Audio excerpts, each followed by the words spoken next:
Nah, mari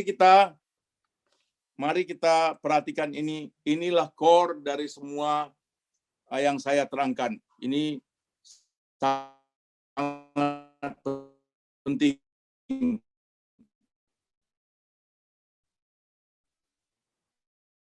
dari semuanya, baik itu di CV maupun 8 kompetensi. Pertama, kemampuan. Yang paling penting di kemampuan ini yang dilihat adalah bagaimana Anda merencanakan dan melaksanakan, menganalisa data, mengumpulkan data, menganalisa data, dan membuat perencanaan. Ya, itu adalah salah satu kemampuan Anda. Di kemampuan tersebut adalah juga kita bikin contoh, tadi saya tuliskan critical thinking, problem solving. Ya, nanti akan kita lihat contoh waktu kita role play. Ya, ini kemampuan baik itu perencanaan dan pelaksanaan maupun critical thinking, problem solving.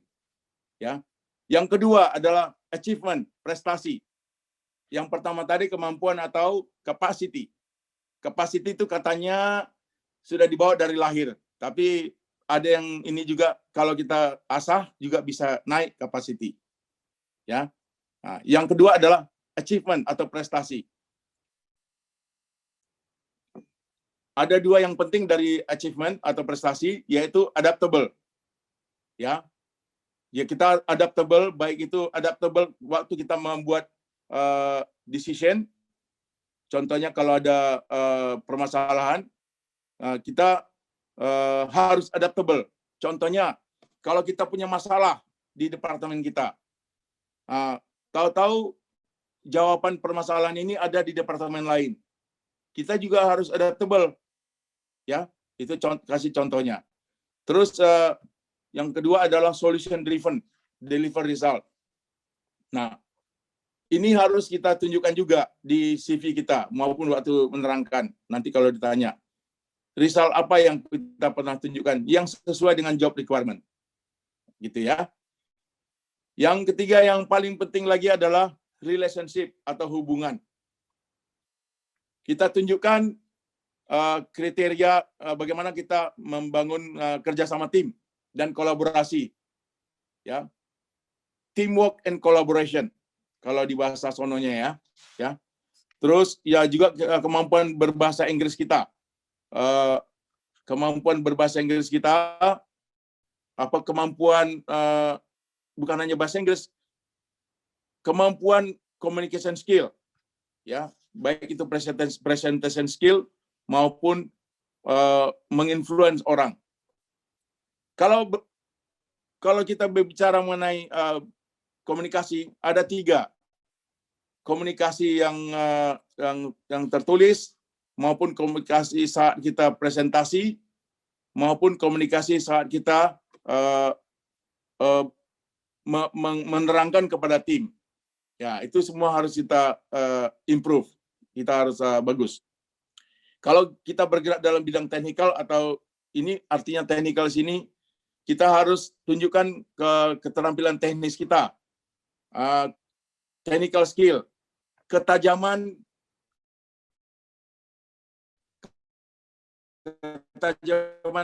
teknis kita. Ini juga contoh kualitas teknikal kita, ya.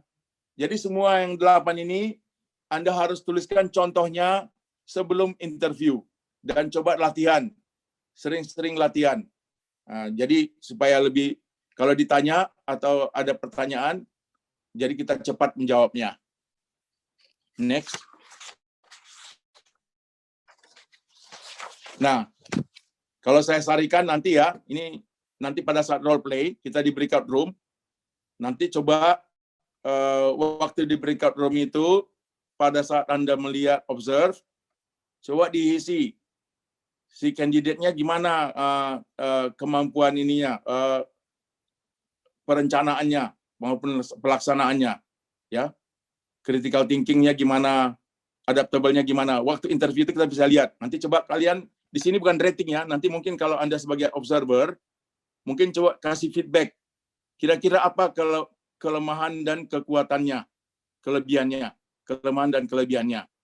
Nah, nanti kita bicarakan dalam diskusi, ya. Saya kasih contoh misalnya, tadi kan sudah banyak saya kasih contoh ya.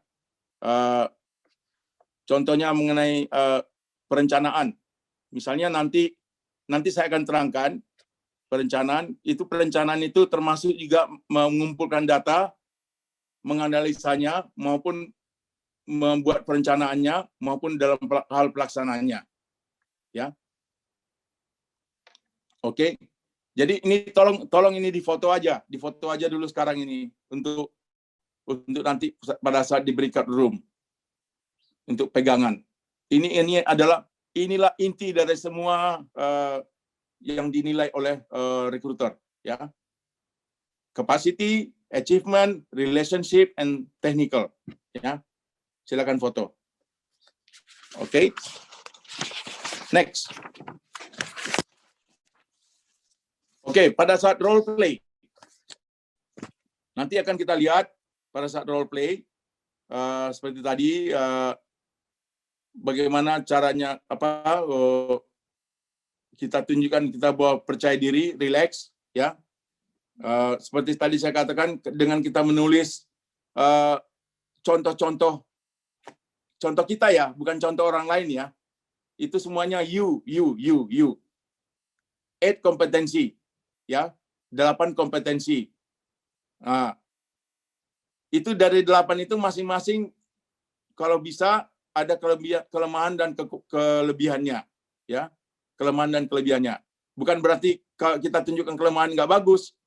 Justru kalau kita tunjukkan ada waktu interview kelemahan kita apa, tapi kita punya solusi untuk mengimprove-nya, itu di situ yang dilihat sama recruiter. Oh, berarti kita bisa mencari solusi, ya. Oke. Nah, jadi seperti saya katakan, ini contohnya ada order dari bos. Kalau orang Indonesia biasanya walaupun kita sudah banyak pekerjaan, karena kita supaya kita disenangin bos, ditambah pekerjaan lagi, ya, kita terima aja. Padahal nggak ada salahnya kalau di luar negeri atau perusahaan asing, kalau itu make sense, no need to accept, but you have to have a reason, ya. Oke. Nah, pada saat interview juga Anda harus banyak mendengar juga. Mendengar. Jadi pada waktu ditanya jangan langsung jawab. Jadi dengar dulu sampai dia selesai, ya. Dari bentuk posture, gesture kita itu bisa juga dilihat behavior kita, ya. Dari gesture kita, dari waktu kita cara duduk, cara ngomong, ya. Ya. Tapi jangan kaku gitu loh. Ya. Kalau ada nggak jelas pertanyaannya, silakan minta diulang. Kita tuh harus proaktif. Karena orang Indonesia biasanya segan-segan, ya. Tapi jangan arogan. Nah, jadi harus pas gitu loh. Tadi seperti saya katakan, jawaban tidak boleh bertele-tele dan tidak terlalu singkat. Oke, kalau misalnya kita gagal gitu interview tersebut, jangan segan-segan nanya di mana kelemahan saya, biar nanti bisa diimprove. Nah, itu. Oke. Jadi juga kita juga harus evaluate rekrutmen kita untuk bisa berkembang untuk berikutnya, ya. Oke, next. Nah, ini salah satu contoh ice breaking atau tell me about yourself. Kadang-kadang satu company itu untuk melihat ini kita capacity kita atau lihat presentation skill kita misalnya disuruh pilih nih. Oke. Dikasih gambar gini, ya. Terus di dalam interview, coba kamu pilih 4 dari 4 gambar ini, pilih 3. Oke, explain about it. What do you want to say? Ya. dalam waktu 1 menit. Oke? Nah, ini contoh, salah satu contoh untuk rekruter untuk melihat capacity kita maupun presentation skill kita, communication skill kita, ya. Karena kita harus men-select data ini, kita harus dalam waktu cepat. Kemudian waktunya harus pas 1 menit. Kalau dia bilang 1 menit, harus pas 1 menit. Dan connect gitu loh. Dari satu foto ke foto lain connect. Ya. Connect smoothly dalam waktu 1 menit. Kalau terlalu cepat, oh berarti inilah seperti biasa waktu kita quiz gitu kan. Jadi tepat waktu dan tepat sasaran dan interconnected. Jadi interconnected dan seperti elevator pitch gitu ya. Jadi saling makin lama makin meningkat gitu ya. Oke. Next. Ya, seperti saya katakan tadi, interconnected, ringkas, akurat, dan kalau bisa mencakup ke-8 kompetensi yang ada, ya. Interconnected, harus jelas. Ini saatnya mempromote yourself, ya, untuk ice breaking, ya. Jadi contohnya kamu bisa terangkan dari itu, contohnya apa your next plan in 3 years, 5 years, short term, medium term, long term. Dan satu lagi harus hati-hati juga kalau interview, kadang-kadang kalau salah nanya bisa berabe. Jangan terlalu lugu juga gitu loh, tapi jangan menipu juga, ya. Jadi ada satu company misalnya dia nggak suka kalau ditanya Anda ingin nanti mau sementara aja keluar untuk dapat pengalaman dulu baru ngambil master. Jadi meninggalkan company.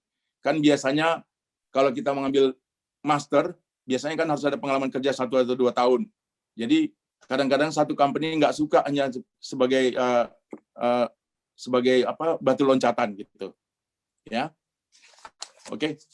Coba balik lagi Pak Haposan, balik lagi Pak masih ada foto yang sebelumnya.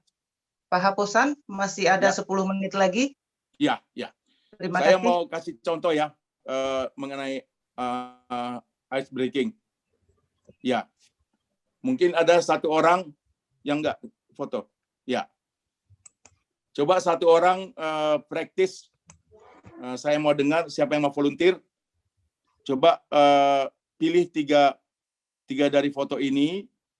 Saya maunya tuh yang gambar yang airport itu, yang pertama adalah gambar airport, yang kedua adalah gambar COVID-19, yang ketiga bisa tebak kan itu kampungnya saya tuh, Danau Toba, ya. Yang keempat achievement, naik terus itu, jadi eksekutif, ya. Mungkin ada yang mau volunteer, coba pilih tiga ini contoh ya, saya nanti akan coba review sebentar karena kita masih punya waktu. Siapa yang mau volunteer, salah satu pilih 3 foto, kemudian dalam waktu 1 menit coba Anda jelaskan apa yang mau Anda katakan dalam ice breaking tersebut. Silakan kalau mau siapa yang mau ini bisa unmute. Gimana Mas Fadli, ada yang bisa unmute nggak? Mungkin ada yang raise hand. Ya, raise hand. Siapa yang mau volunteer?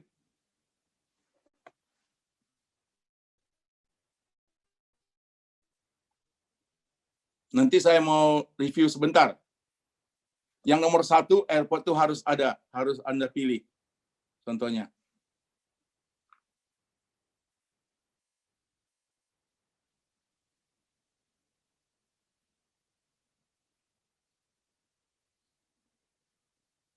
Siapa?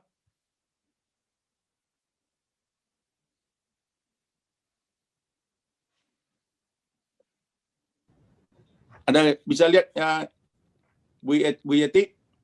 Ada yang bisa mau nanya, mau apa? Volunteer? Bisa ditunjuk aja, Pak.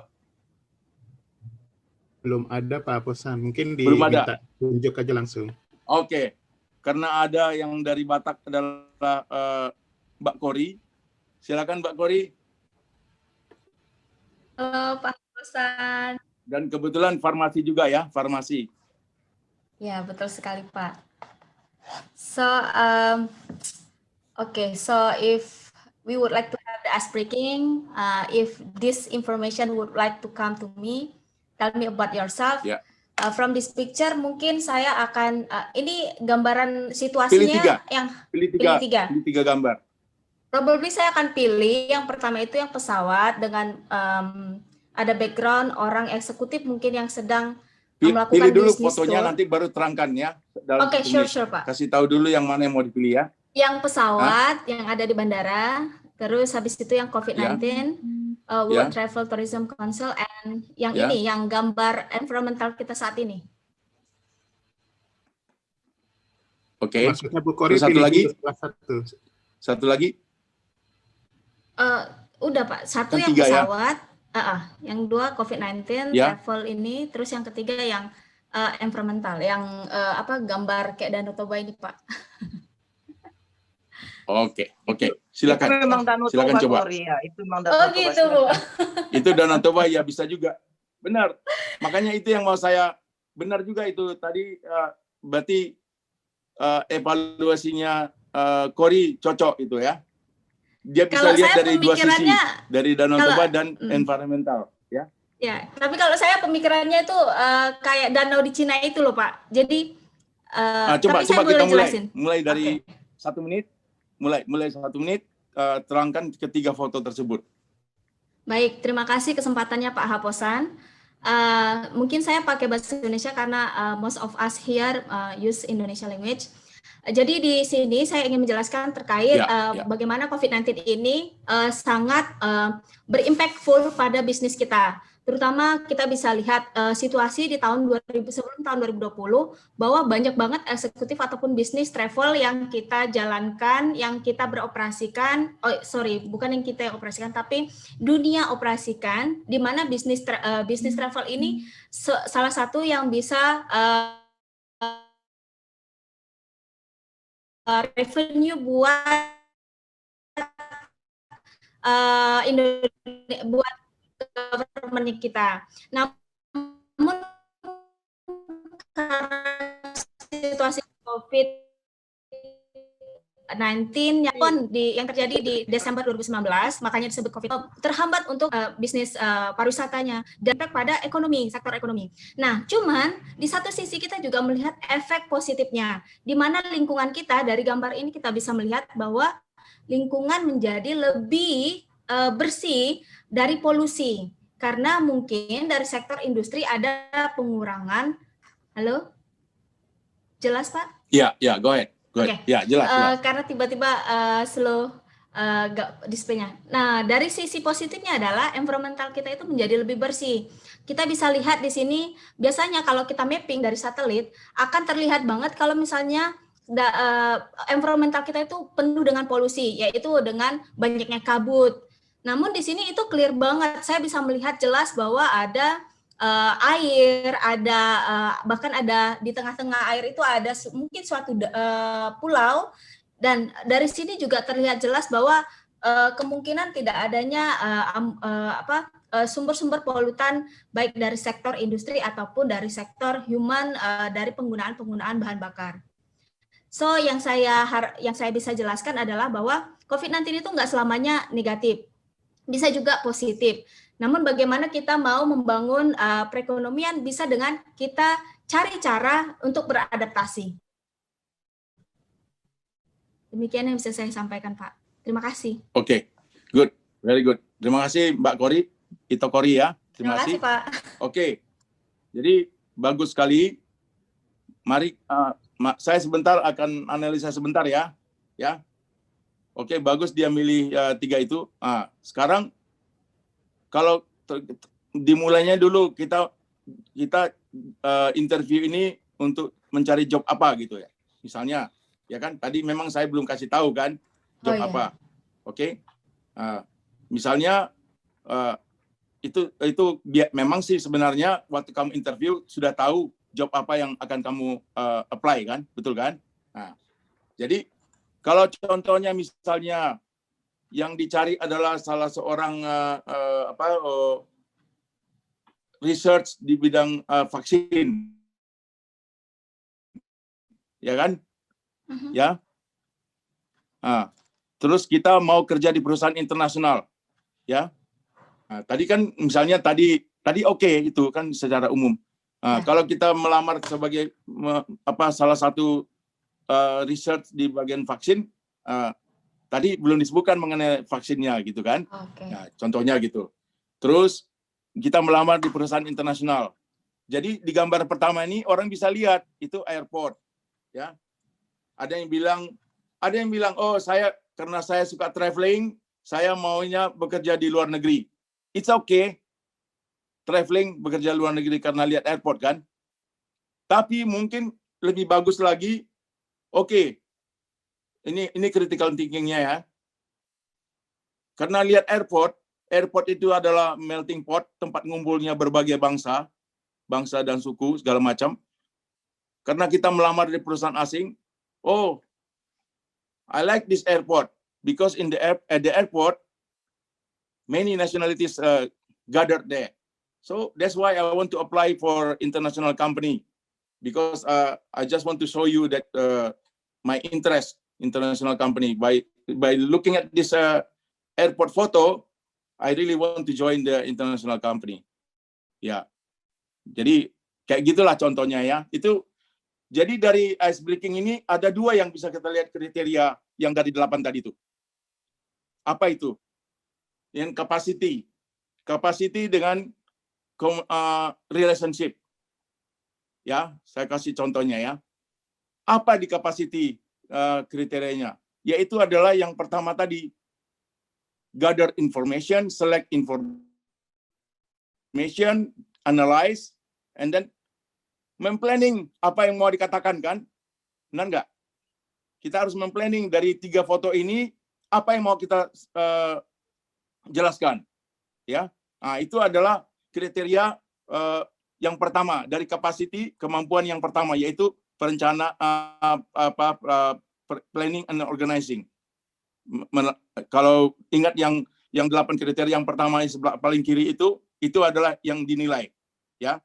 Nah, penilaian kedua, communication skill. How you present this information, ya. Tadi Bu Kori tadi menjelaskan dengan sangat lancar gitu ya. Nah, jadi lancar dia.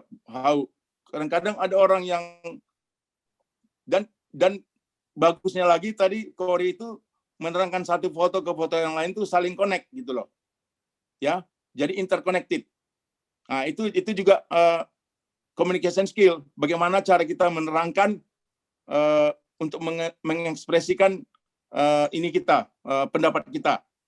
Nah, jadi dalam saat ice breaking ini, recruiter itu menilai 2 hal. Capacity karena perencanaan dan pelaksanaan. Yang kedua adalah communication relationship. Dalam relationship itu di sisi communication skill. Dan influencing. Bagaimana kamu bisa menginfluence recruiter, meyakinkan dia bahwa Anda itu benar-benar cocok fit untuk di hire. Nah, gitu. Nah, itu contohnya ya. Jadi bagus ya. Itulah contohnya. Jadi nanti pada saat role play kita akan lihat contoh-contoh yang lain. Kira-kira gitu baik. Ya. Ya, baik. Saya rasa nanti kita akan bahas lagi di dalam role play maupun dalam tanya jawab inti-intinya. Yang paling penting adalah kita mengerti yang 8 kriteria itu dan kita tahu apa yang kita punya, not others. You. Everything is you, yourself, and the team. Oke? Jadi kira-kira begitu. Mudah-mudahan waktunya sudah oke, nggak terlalu lama. Nanti kalau ada pertanyaan silakan ditulis di chat room, ya, di chat, ya. Jadi nanti waktu kita role play masing-masing sudah foto kan. Jadi coba kita menganalisa menganalisa masing-masing dari 8 ini dari waktu interview di breakout room kita masing-masing. Nanti kita bahas ya, nanti di submit gitu.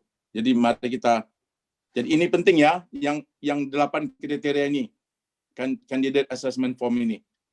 Jadi sebenarnya sekali lagi inti dari semua proses rekrutmen, baik itu di CV maupun interview maupun di yang lain adalah untuk mengetahui ini aja, ya.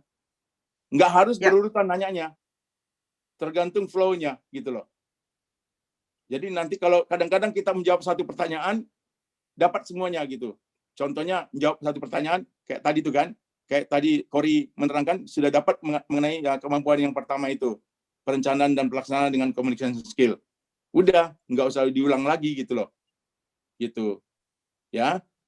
Jadi kira-kira gitu Bapak Ibu, mudah-mudahan pengalaman kami ini bisa berguna untuk sebagai jumpstart, menyiapkan diri dari awal.